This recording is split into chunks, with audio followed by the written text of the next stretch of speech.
की। जी हां, जहां पर ड्रग्स केस में एनसीबी ने बड़ी कार्रवाई की है और कई निर्देशकों और प्रोड्यूसरों के घर पर छापेमार कार्रवाई की गई। अगली खबर की बात करेंगे, दिल्ली की खबर है, जहां पर नोटबंदी के 4 साल पूरे होने पर एनएसयूआई कार्यकर्ताओं ने जमकर विरोध प्रदर्शन किया है। आखिरी खबर की बात करेंगे जम्मू कश्मीर में, जहां पर मुठभेड़ में सुरक्षा बलों ने 2 घुसपैठियों को मार गिराया और इस दौरान सुरक्षा बलों के 3 जवान भी शहीद हो गए। तो चलिए इन तमाम खबरों को विस्तार से समझेंगे।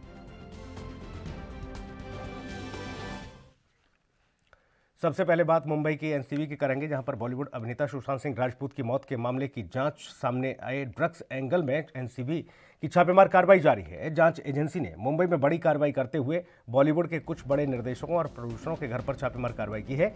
हालांकि एनसीबी की तरफ से अभी तक किसी के नाम का खुलासा नहीं किया गया। एनसीबी को छापेमारी के दौरान कुछ निर्देशकों और प्रोड्यूसरों के घर से ड्रग्स और नकदी भी बरामद हुआ।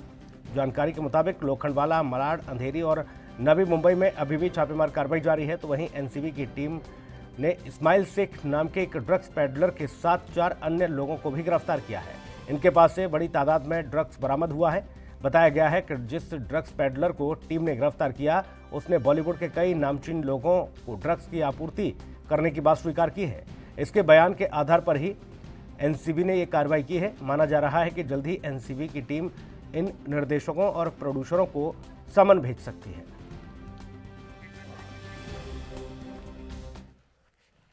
मुरारी जुड़े हैं हमारे सहयोगी, सीधा रुख करेंगे मुंबई का। मुरारी, एक के बाद एक लगातार खुलासे और अब तो बड़े बड़े नामचीन प्रोड्यूसर और निर्देशक शक के घेरे में छापेमार कार्रवाई जारी है। जी सुनील जी, बिल्कुल सही कहना है। आपको बता दें कि बीती रात जिस तरीके से छापेमारी हुई है, बड़े पैमाने पर ड्रग्स और पैसे की बरामदी हुई और आज सुबह जब पूछताछ उन आरोपियों से किया गया, जो 4 लोग गिरफ्त में आए हैं, तो 2 ऐसे निर्देशक, डायरेक्टरों का नाम आया है जिनके घर पर छापेमारी चल रही है। हालांकि अभी तक एनसीबी की तरफ से साफ नहीं हुआ है कि फिल्म इंडस्ट्रीज के नामी गिरामी ये 2 बड़े नामचीन चेहरे कौन है, लेकिन जिस तरीके से एनसीबी नकेल कस रही है, लगातार छापेमारी हो रही है।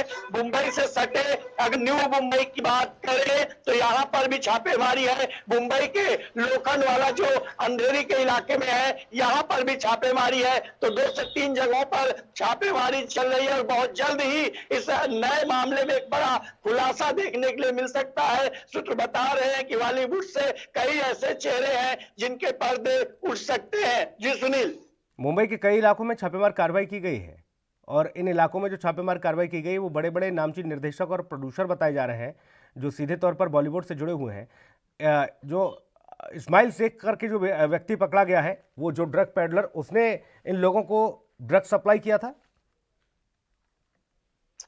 देखिए सुनील जी, अभी तक एनसीबी की तरफ से कोई प्रेस कॉन्फ्रेंस नहीं किया गया है, लेकिन सूत्र बता रहे हैं कि अब तक की एनसीबी की सबसे बड़ी कार्रवाई ये मानी जा रही है। बड़े पैमाने पर पैसे और ड्रग्स बरामद हुए हैं और उससे भी बड़ी बात, आरोपी से पूछताछ में जो बड़े खुलासे हुए हैं और उसके बाद जो आज छापेमारी चल रही है डायरेक्टर प्रोड्यूसरों के घरों पर, तो ये कहना गलत नहीं होगा कि एनसीबी ने जिस तरीके से सुशांत सुसाइड मामले की जांच कर रही थी और जांच में जो एक ड्रग्स का एंगल मिला, उसके बाद एक कार्रवाई जो की गई है, उसमें अब तक की बड़ी कार्रवाई मानी जा रही है और कई ऐसे नाम है जिनके खुलासे हो सकते हैं। जी सुनील, लोखंडवाला, मलाड, अंधेरी और नवी मुंबई, यहाँ पर ये कार्रवाई जारी है। यहाँ कौन कौन से नामचीन निर्देशक और जो निर्माता है ये लोग रहते हैं, इनके घर पर छापेमार कार्रवाई की जा रही है। हालांकि जैसा कि आप बता रहे हैं मुरारी, की देखिए अभी खुलासा नहीं किया है एनसीबी ने, लेकिन जल्द से जल्द समन भेजे जा सकते हैं इन लोगों को। देखिए सुनील, सबसे पहले बता दें कि मुंबई का जो अंधेरी इलाका है, लोखंडवाला, 4 बंगला, ये यहाँ पर बड़े पैमाने पर फिल्म इंडस्ट्रीज, बॉलीवुड और सीरियल से जुड़े एक्टर और मॉडल रहते हैं। अगर मलाड की बात करें तो यहाँ पर फिल्म इंडस्ट्रीज की छोटे छोटे स्टूडियो है जहाँ पर लगातार शूटिंग होती है। अगर न्यू मुंबई की बात करें तो यहाँ पर फिल्म की शूटिंग के लिए लोग जाया करते हैं। यही वजह है कि इन 3 ठिकानों पर छापेमारी हुई है, लेकिन अभी तक एनसीबी ने किसी भी प्रेस कॉन्फ्रेंस के जरिए साफ नहीं किया है कि इसमें किन किन लोगों पर गाज गिर सकती है। लेकिन इतना जरूर है कि इसमें जो खुलासे होंगे वो वास्तव में काफी चौंकाने वाले होंगे, क्योंकि इसमें डायरेक्टर, निर्देशक, प्रोड्यूसर जैसे लोगों के घरों पर छापेमारी चल रही है। जी बिल्कुल मुरारी, और एनसीबी तो लगातार कार्रवाई कर ही रही है और इस पूरे मामले में जो तमाम खुलासे होंगे वो चौंकाने वाले होंगे। जिन लोगों से ड्रग्स बरामद हुआ, जिनसे कैश बरामद हुआ, नकदी बरामद हुई, ये लोग कौन बताए जा रहे हैं? क्या ये डायरेक्टर प्रोड्यूसर ही हैं जिनके घर से ये बरामद हुआ, या फिर ड्रग्स पेडलरों से ये बरामद हुआ है? देखिए, एक ड्रग्स पेडलर है या फिर उन जो निर्देशक डायरेक्टर बॉलीवुड के लोग हैं उनके साथ काम करने वाले हैं, ये तो कह पाना काफी मुश्किल है। लेकिन सोर्स जो मिले हैं, जो जानकारी सूत्रों से मिली है कि जो पैसे और ड्रग्स बरामद हुए हैं वो फिल्म इंडस्ट्री से ताल्लुक रखने वाले लोग हैं। 4 लोग हैं, चारों लोगों से अलग अलग एनसीबी की टीम पूछताछ कर रही है और फिर इन लोगों का जब आमना सामना हुआ और जब बयान गलत हुए तब इनके साथ एनसीबी ने सख्ती से जब पूछताछ किया तो उन्होंने कई जो है कि 2 से 3 डायरेक्टर प्रोड्यूसरों के नाम लिए हैं कि ये पैसे जो ड्रग्स है उनके हैं, हमारे नहीं है। तो उसके बाद जब उनसे पूछताछ हुई तो उसमें मलाड, न्यू मुंबई और अंधेरी का लोखंड वाला इन 3 ठिकानों का पता चला, जिसके ऊपर छापेमारी चली और कई ऐसे सबूत, कई ऐसे दस्तावेज एनसीबी के हाथ लगे हैं जो आने वाले दिन में एक बड़े खुलासा के रूप में देखा जाएगा। जी सुनिए। हमारी जो ड्रग्स पेडलर हैं वो तो सप्लाई कर देते हैं, और जो लोग इस्तेमाल करते हैं ड्रग्स का, उनको पूछताछ के लिए समन भी भेजा जाएगा, पूछताछ की जाएगी। लेकिन ये जो मामला बनेगा, जो अपराध दर्ज होगा, वो इस बिहाफ पे होगा कि ये लोग ड्रग्स की खरीद फरोख्त करते हैं इसलिए, या फिर जो लोग ड्रग्स के एडिक्ट रहे और अब सामान्य जीवन जी रहे हैं उन पर भी कार्रवाई होगी। क्योंकि वो तो सीधे तौर पर ये कह सकते हैं कि कोई दौर था जब वो लोग ड्रग्स के एडिक्ट थे, ड्रग्स लेते थे, लेकिन अब तो उन्होंने ड्रग्स छोड़ दिया है। देखिए सुनील जी, ये तो कह पाना काफी मुश्किल होगा कि जो ये ड्रग्स पेडलर थे ये किस तरीके से थे, इनके पुराने अपराध क्या थे, क्या लोगों को सप्लाई करते थे। इस पे से एनसीबी ही पर्दा उठा सकती है। लेकिन जिस तरीके की एनसीबी की छापेमारी हो रही है, चाहे मुंबई पुलिस की बात करें, मुंबई पुलिस जिस तरीके से नशे को लेकर के छापेमारी किया है, उस बीच इतनी बड़ी नशे की मुरारी, मैं उन लोगों के बारे में पूछ रहा हूं जिन लोगों को समन भेजकर अब तक पूछा गया, जो हीरो हीरोइन रहे, तमाम हीरोइन, बड़ी बड़ी नामचीन हीरोइन भी आई, लेकिन उस मामले में अभी भी कार्रवाई जारी है। ऐसे में निर्माता निर्देशक अगर शक के दायरे में आते हैं, उनको अगर बुलाया जाता है, समन भेजा जाता है, तो क्या उन लोगों पर कोई मामला दर्ज हो पाएगा? क्योंकि अभी भी देखिए कई हीरोइनों के मोबाइल भी जमा कराए गए, लेकिन जांच कछुए की चाल की माफिक हो गई। बीच में लगा कि एकाएक तेजी से कार्रवाई होगी, लेकिन फिर यह मामला ठंडे बस्ते में जाता दिख रहा है। जी सुनील, ये कहना गलत नहीं होगा। जिस तरीके से दीपिका पादुकोण, फराह अली खान, श्रद्धा कपूर को पूछताछ के लिए बुलाया गया था, उस समय ऐसा लग रहा था कि बॉलीवुड से ड्रग्स एंगल के भी पर्दे उठेंगे और सुशांत सुसाइड केस की भी गुत्थी सुलझेगी। लेकिन एक के बाद एक खाली ड्रग्स के मामले सामने आ रहे हैं और इसमें जो धाराएं होती है, किसी के ऊपर पीने का आरोप है, किसी के ऊपर सप्लाई करने का आरोप है, किसी के ऊपर यहां से वहां पहुंचाने का आरोप है। अब ऐसे में जो आखिरी दौर में दीपिका पादुकोण के साथ जो 8 से 9 लोगों का सेलफोन जमा हुआ था, बिल्कुल मुरारी, देखना ही होगा कि इस पूरे मामले में एनसीबी ने जो कार्रवाई की है उन नामों का खुलासा होता है या नहीं, कौन कौन बड़े निर्माता निर्देशक हैं, और इसके साथ ही उनको समन भेजकर क्या कुछ उनसे पूछताछ हो पाती है नहीं। क्योंकि ड्रग्स पेडलर एक के बाद एक एनसीबी के शिकंजे में आते जा रहे हैं। हालांकि ये पूरा जो जाल है, ये नेटवर्क है, इसको ध्वस्त करना होगा और पूरे बॉलीवुड को जो लगातार इस नशे की गिरफ्त में था उसको मुक्त कराना होगा। बहुत शुक्रिया तमाम महत्वपूर्ण जानकारी के लिए मुरारी। अगली खबर का रुख करेंगे। आज नोटबंदी के 4 साल पूरे हो गए। 8 नवंबर 2016 की रात 8 बजे प्रधानमंत्री नरेंद्र मोदी ने राष्ट्र को संबोधित करते हुए अप्रत्याशित रूप से उच्च मूल्य वर्ग के 500 और 1000 रुपए के करेंसी नोट को प्रचलन से बाहर करते हुए उनके लीगल टेंडर नहीं होने की घोषणा की थी। वहीं कांग्रेस नोटबंदी के 4 साल पूरे होने के मौके पर आज विश्वासघात दिवस के रूप में इस दिन को मना रही है। तो वहीं दिल्ली में एनएसयूआई के कार्यकर्ताओं ने सरकार के खिलाफ जमकर प्रदर्शन किया। नोटबंदी के 4 साल पूरे होने पर अर्थव्यवस्था की अर्थी निकालकर विरोध जाहिर किया गया। तो वहीं पुलिस ने कुछ प्रदर्शनकारियों को इस दरमियान हिरासत में भी लिया। ये तस्वीरें देखिए आप, प्रदर्शनकारी कितने उग्र होते नजर आए और यहां पर पुलिस मोर्चा संभाल रही है। अर्थव्यवस्था की अर्थी निकाली जा रही है, जीडीपी डाउन है, और इस तरह के बैनर पोस्टर लेकर हाथों में एनएसयूआई के ये कार्यकर्ता निकले हैं।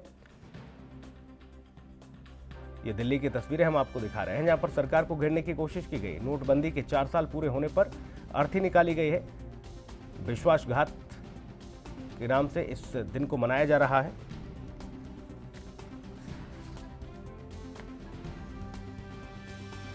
तो नोटबंदी के 4 साल पूरे हो गए हैं। 8 नवंबर 2016 की रात 8 बजे प्रधानमंत्री नरेंद्र मोदी ने राष्ट्र के संबोधन में अप्रत्याशित रूप से 500 और 1000 रुपए की जो करेंसी थी उसको प्रचलन से बाहर करते हुए उनके लीगल टेंडर नहीं होने की घोषणा की थी। कांग्रेस नोटबंदी के 4 साल पूरे होने के मौके पर विश्वासघात दिवस के रूप में इस दिन को मना रही है। दिल्ली में एनएसयूआई के कार्यकर्ता सड़क पर दिख रहे हैं, सरकार के खिलाफ जमकर हंगामा कर रहे हैं, प्रदर्शन कर रहे हैं।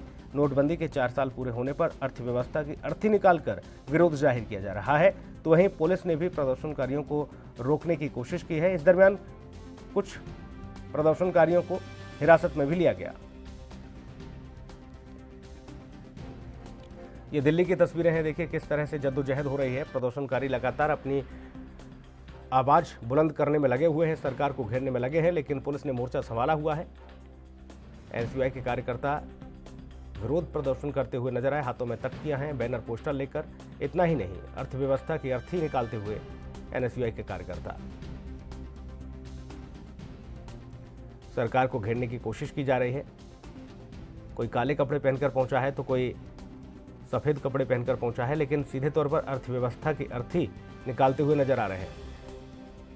हालांकि कांग्रेस ने भी इस समर्थन किया है इस प्रदर्शन का, एनएसयूआई का, जो नोटबंदी के 4 साल पूरे होने पर इस दिन को विश्वासघात दिवस के रूप में एनएसयूआई के कार्यकर्ता मना रहे हैं।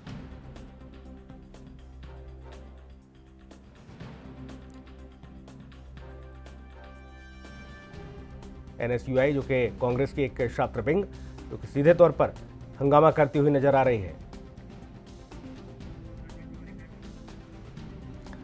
तो नोटबंदी के 4 साल पूरे होने पर इस दिन को विश्वासघात दिवस के रूप में दिल्ली में मनाया जा रहा है। एनएसयूआई का उग्र प्रदर्शन देखने को मिला है। सीधा रुख करेंगे दिल्ली का। राजीव तिवारी हमारे सहयोगी तमाम अपडेट के साथ मौजूद हैं।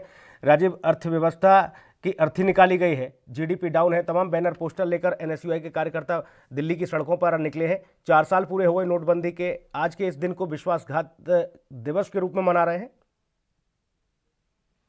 तरीके से 4 साल पहले जो नोटबंदी की गई थी वो कहीं ना कहीं मद्देनजर रखते हुए कहीं ना कहीं ये जरूर है कि उस दिन जो कह सकते हैं कि जो नोटबंदी की थी उससे कहीं ना कहीं लोगों को काफी हद तक आहत हुआ था, क्योंकि जिस तरीके से नोटबंदी एकदम अचानक कर दी गई थी तो कहीं ना कहीं लोगों को दिक्कतें आई थी। और लोगों की जो दिक्कतें आई थी, यहाँ तक कि कुछ लोग जो नोट निकालने के टाइम पे यानी कि एटीएमओ की लाइन में कुछ लोगों की तो मौत भी हो गई थी। कहीं ना कहीं दिक्कतें जरूर थी, मगर उसी को लेकर आज कहीं ना कहीं केंद्र सरकार के खिलाफ कहीं ना कहीं गुस्सा है और वो आज भी जाहिर कर रहे हैं। जी, तस्वीरें चूंकि देखिए जो आई हैं दिल्ली से, वो सीधे तौर पर बयां कर रही हैं कि एनएसयूआई के कार्यकर्ता, एनएसयूआई के जो जितने भी छात्र विंग के नेता थे वो उग्र होते नजर आ रहे थे राजीव, और बैरिकेडिंग पर चढ़ने की कोशिश की गई। इस दरमियान पुलिस ने जो मोर्चा संभाला, कई कार्यकर्ताओं को, कई एनएसयूआई के जो कार्यकर्ता हैं उनको हिरासत में भी लिया गया है।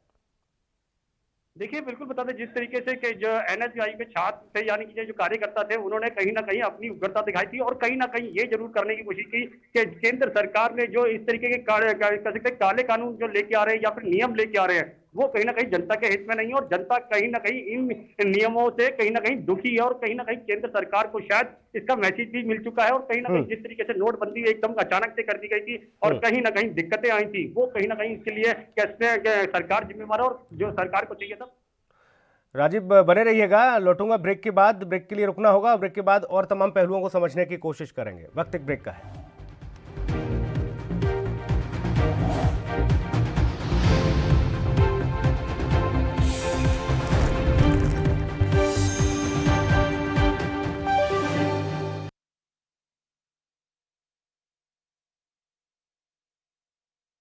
क्या आप दुबले पतले कमजोर हैं? आपकी सेहत नहीं बनती, भूख कम लगती है, वजन नहीं बढ़ता।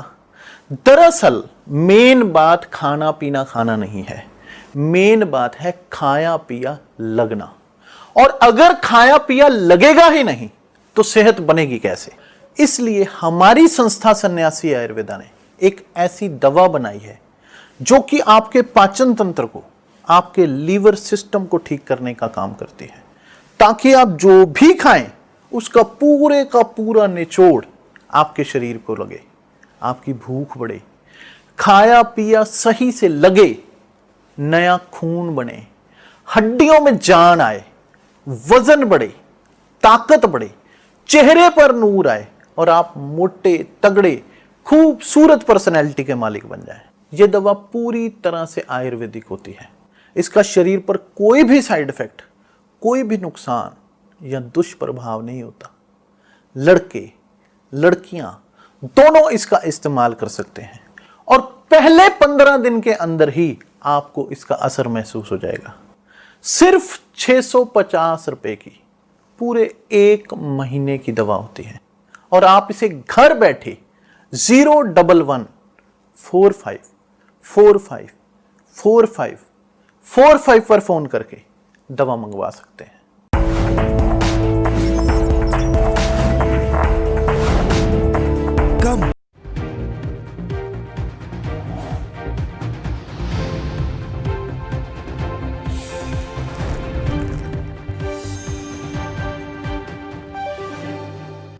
ब्रेक के बाद स्वागत है आपका। लगातार हम समझने की कोशिश कर रहे हैं कि देखिए, नोटबंदी को आज 4 साल पूरे हो गए हैं और आज की ही रात 8 बजे प्रधानमंत्री ने देश को संबोधित करते हुए 500 और 1000 के जो नोट थे उनको बंद कर दिया गया था और उसके बाद से ही लगातार हंगामा भी होता नजर आ रहा है। और आज के दिन को एनएसयूआई के कार्यकर्ताओं ने विश्वासघात दिवस के रूप में इसे मनाया। दिल्ली की सड़कों पर बवाल देखने को मिला। सैफ खान हमारे साथ कांग्रेस नेता इस वक्त जुड़े हुए हैं। खान साहब, बहुत स्वागत है आपका। बहुत बहुत शुक्रिया आपका। खान साहब, विश्वासघात दिवस के रूप में इस दिन को मनाया जा रहा है, आखिर ऐसा क्यों? साहब, विश्वासघात हुआ नहीं है क्या जनता के साथ? जहां 150 से ज्यादा लोग मर गए हो लाइनों में खड़े खड़े, जहां देश की लगातार इकोनॉमी नीचे गिर गई हो, देश की जो जीडीपी नीचे गिर गई हो, और जो सरकार ने वादे किए थे एक एक स्तर के ऊपर कि हमने ब्लैक मनी के खिलाफ ये जंग लड़ी है, तो 99.3% पैसा वापस आ गया। बाकी का नेपाल में और एनआरआई के पास है, तो ब्लैक मनी भी सामने नहीं निकली।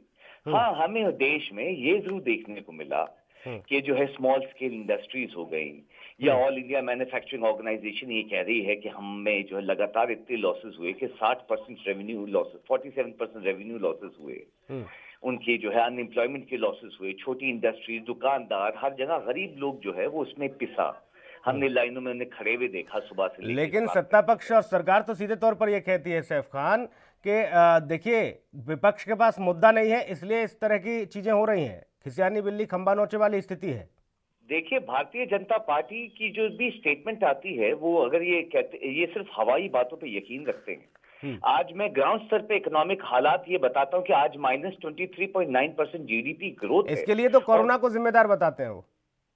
तो कोरोना से पहले 2018 की भी अगर आप आंकड़े उठा के देखेंगे या 2019 की भी, तो लगातार जीडीपी ग्रोथ डिक्लाइनिंग में जा रही है, यानी नीचे जा रही है। लगातार हमारे देश को जो है वो लॉसेस हो रहे हैं, इसमें कोई दो शक और दो राय नहीं है। जहां अनएम्प्लॉयमेंट रेशियो हमारे टाइम पे केंद्र में 3.6% था, आज वो 23.5% अनएम्प्लॉयमेंट रेशियो है और बिहार में अकेले में जो है 46.6% अनएम्प्लॉयमेंट रेशियो है बढ़ चुका। तो सिर्फ कोरोना से पहले नहीं, और ये कोरोना भी जो देन है मैं आपको बताऊं, ये भी भारतीय जनता पार्टी की है।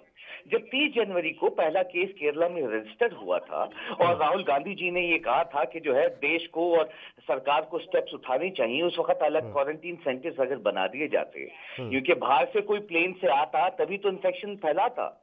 हमारे देश में जब कोई इन्फेक्शन आ गया था तो क्वारंटीन अलग सेंटर्स बना दिए जाते जो लोग बाहर से आ रहे थे, मगर ऐसे कोई भी स्टेप जो है आज, हालांकि देखिए चर्चा नहीं सैफ खान साहब इस पे कि कोरोना कहां से आया, और आपने सीधे तौर पर जिम्मेदार बता दिया कि बीजेपी के प्रवक्ता होते तो वो भी शायद आपको इस बारे में कोट करते और बताते कि ये जिम्मेदारी किसकी थी और क्या कुछ था, वो उनकी थी या नहीं थी, जो भी था। लेकिन आपने कहा कि ये बीजेपी की देन है कोरोना भारत के अंदर, बाकी दुनिया के लिए भी किसको जिम्मेदार ठहराया जाए ये भी देखना होगा। खैर, बहुत शुक्रिया आपका हमारे साथ जुड़ने के लिए, बहुत धन्यवाद आपका। अगली खबर का रुख करेंगे। अगली खबर जम्मू कश्मीर के कुपवाड़ा में माचिल सेक्टर में एलओसी पर सुरक्षा बलों ने घुसपैठ की बड़ी कोशिश को नाकाम कर दिया है। सेना और पुलिस के ज्वाइंट ऑपरेशन में 2 घुसपैठियों को मार गिराया गया। वहीं इस दौरान सुरक्षा बलों के 3 जवान शहीद हो गए, जिसमें सेना के 2 और बीएसएफ के 1 जवान शामिल हैं। सुरक्षा बलों का सर्च ऑपरेशन अभी भी जारी है। आपको ये बता दें कि जम्मू कश्मीर में लगातार पाकिस्तान की ओर से घुसपैठ की कोशिश होती रहती है, जिसे पुलिस और सेना के जवान नाकाम करते रहे हैं। और पिछले दिनों पाकिस्तान के आतंकियों की एक और बड़ी साजिश कश्मीर में नाकाम की गई। वहीं 3 आतंकियों को ढेर किया गया। रविंद्र श्रीवास्तव हमारे सहयोगी फोन लाइन पर मौजूद हैं। रविंद्र, 3 आतंकियों को ढेर किया गया था और ये लगातार स्थिति चल रही है। 2 घुसपैठियों को और मार गिराया गया। सेना का सर्च ऑपरेशन जारी है, लेकिन जवानों की शहादत भी हुई। इसमें दोबारा संपर्क करने की कोशिश करेंगे। रविंद्र से फिलहाल संपर्क नहीं हो पाया, लेकिन खबर आपको बता दें जम्मू कश्मीर के कुपवाड़ा से है, जहां पर माचिल सेक्टर में एलओसी पर सुरक्षा बलों ने घुसपैठ की बड़ी कोशिश को नाकाम कर दिया है। सेना और पुलिस के ज्वाइंट ऑपरेशन में 2 घुसपैठियों को मार गिराया गया। वहीं इस दौरान सुरक्षा बलों के 3 जवान भी शहीद हो गए, जिसमें सेना के 2 और बीएसएफ का 1 जवान शामिल है। वहीं सुरक्षा बलों का सर्च ऑपरेशन अभी भी जारी है। आपको ये बता दें कि जम्मू कश्मीर में लगातार पाकिस्तान की ओर से घुसपैठ की कोशिश होती रहती है, जिसे पुलिस और सेना के जवान नाकाम करते रहे हैं और लगातार डटे हुए हैं। पिछले दिनों पाकिस्तान के आतंकियों की एक बड़ी साजिश को कश्मीर में नाकाम किया गया था। 3 आतंकियों को ढेर किया गया था।